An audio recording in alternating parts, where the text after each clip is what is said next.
बोलिए गणेश जी महाराज की जय हो। बोलिए विष्णु भगवान की जय हो।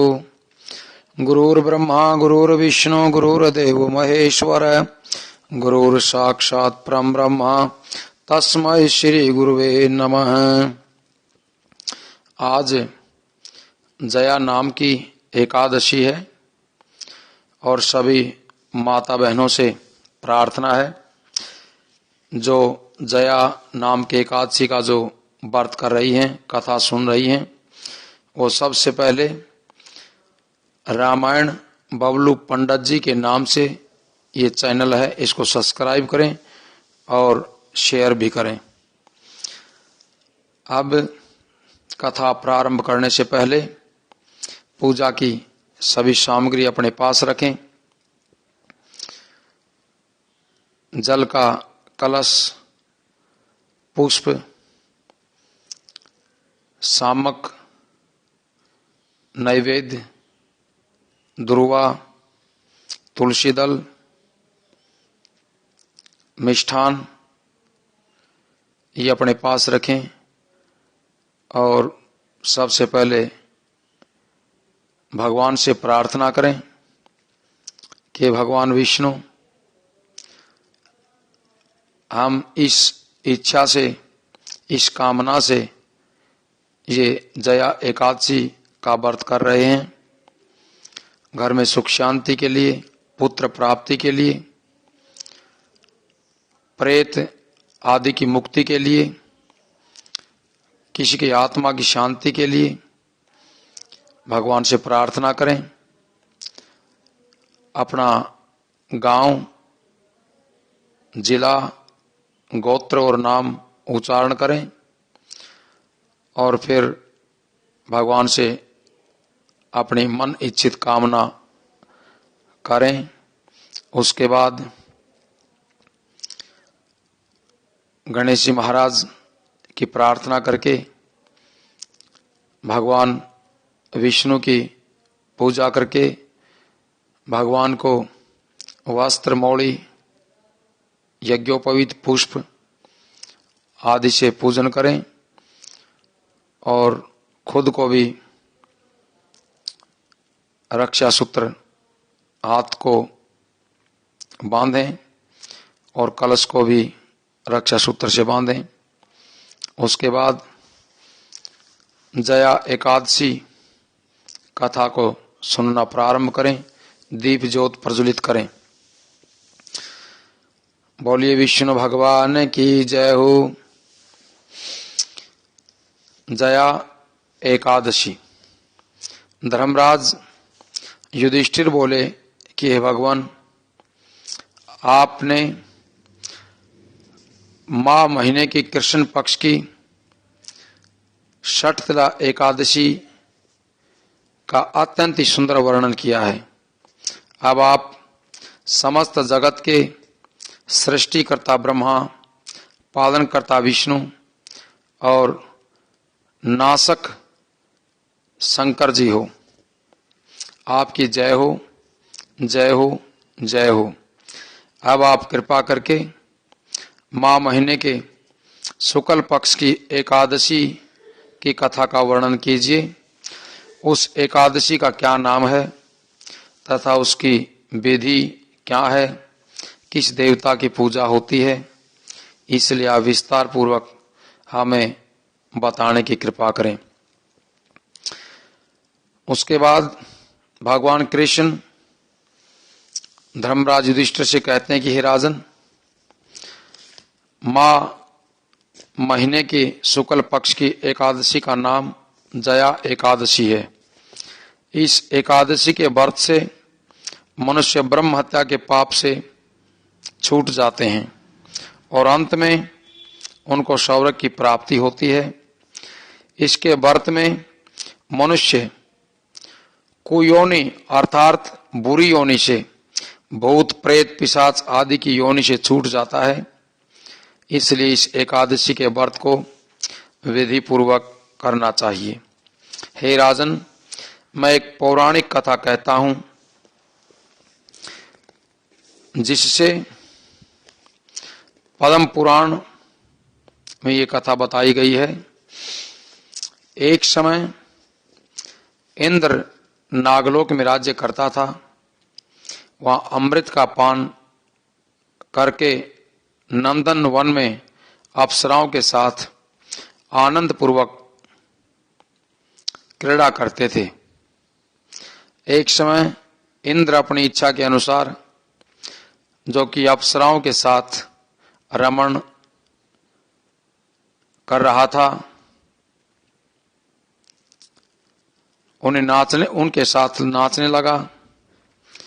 उस जगह गंधर्व गान कर रहे थे। वहां गंधर्वों ने प्रसिद्ध गंधर्वों में प्रसिद्ध पुष्पदंत, उसकी लड़की तथा चित्रसेन की स्त्री मलिन से,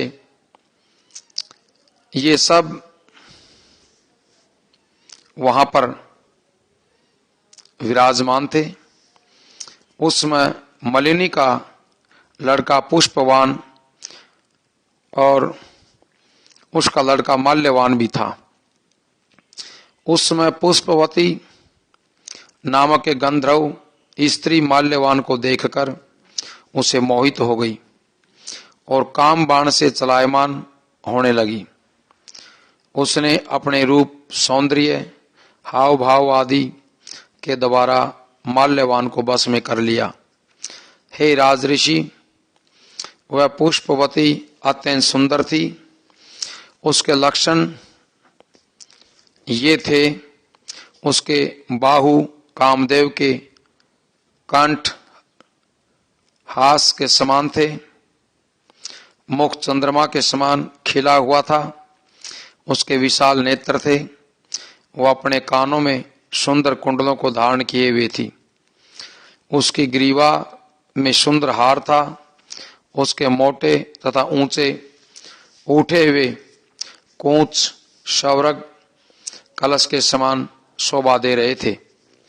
उसका पेट, कमर अत्यंत पतली सिंह के समान सुंदर थी, उसके नितंब विपुल थे, उसकी जंघा मोटी थी, उसके चरण कमल के समान लाल वर्ण के थे, उसके चरण कमल के समान लाल वर्ण के थे।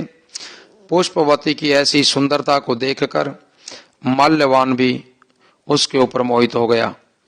इसलिए वे दोनों कामदेव के वश में हो गए, परंतु फिर भी इंद्र के बुलाने पर नाच गाने के लिए जाना पड़ा और अप्सराओं के साथ अपना गाना शुरू किया।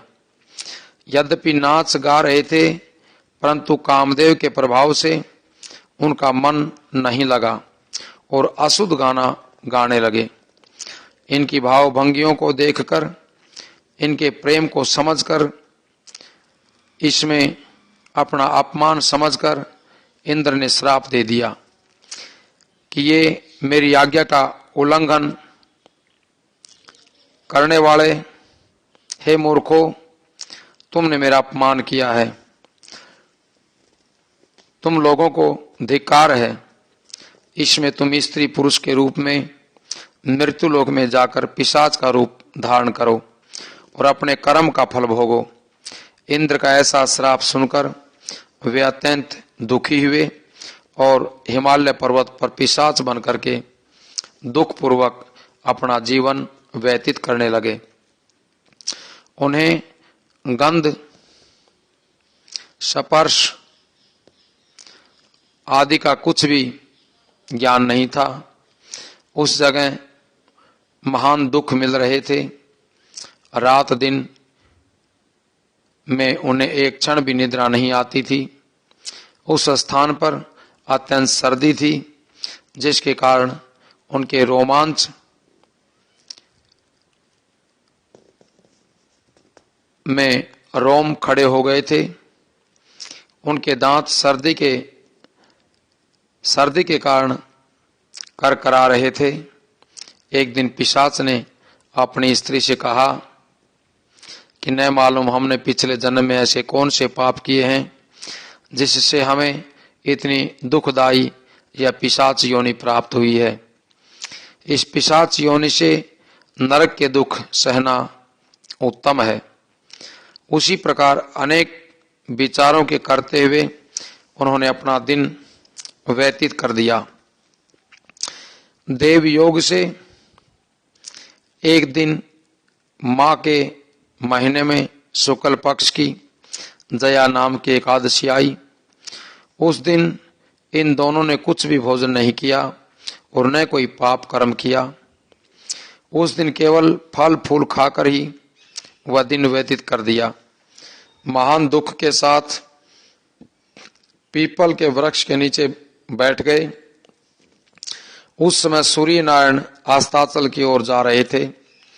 वह रात्रि उन दोनों ने एक दूसरे के साथ बड़ी कठिनाई के साथ बिता दी। सर्दी के कारण उनको रात्रि में नींद भी नहीं आई। दूसरे दिन प्रातःकाल होते ही भगवान के प्रभाव से इनकी पिशाच देह छूट गई और अत्यंत सुंदर अप्सरा और गंधर्व की देह धारण करके तथा सुंदर वस्त्रों तथा आभूषणों से अलंकृत होकर के नागलोक को प्रस्थान किया। उस समय आकाश में देवगण तथा गंधर्व उनकी स्तुति पुष्प वर्षा करने लगे। नागलोक में जाकर इन दोनों ने देवराज इंद्र को प्रणाम किया। इंद्र को भी इनको अपने प्रथम रूप में देख करके बड़ा महान आश्चर्य हुआ और इनसे पूछने लगे कि तुमने अपनी पिशाच देह से किस प्रकार छुटकारा पाया, ये सारी बात आप हमें बताइए। इस पर माल्यवान बोले कि हे देवेंद्र, भगवान विष्णु के प्रभाव तथा जया नाम के एकादशी के व्रत के पुण्य से हमारी पिशाच देह छूटी है। इंद्र बोले कि हे माल्यवान, एकादशी व्रत करने से तथा विष्णु के प्रभाव से तुम लोग पिशाच की देह को छोड़कर पवित्र हो गए हो और हम लोगों के भी वंदनीय हो गए हो, क्योंकि शिव भगत तथा विष्णु भगत हम लोगों के लिए वंदना के योग्य होते हैं। इसलिए आप धन्य हैं, धन्य हैं। अब तुम पुष्पवती के साथ जाकर के विहार करो। हे युधिष्ठिर, इस जया एकादशी के व्रत करने से समस्त बुरी योनि छूट जाती हैं।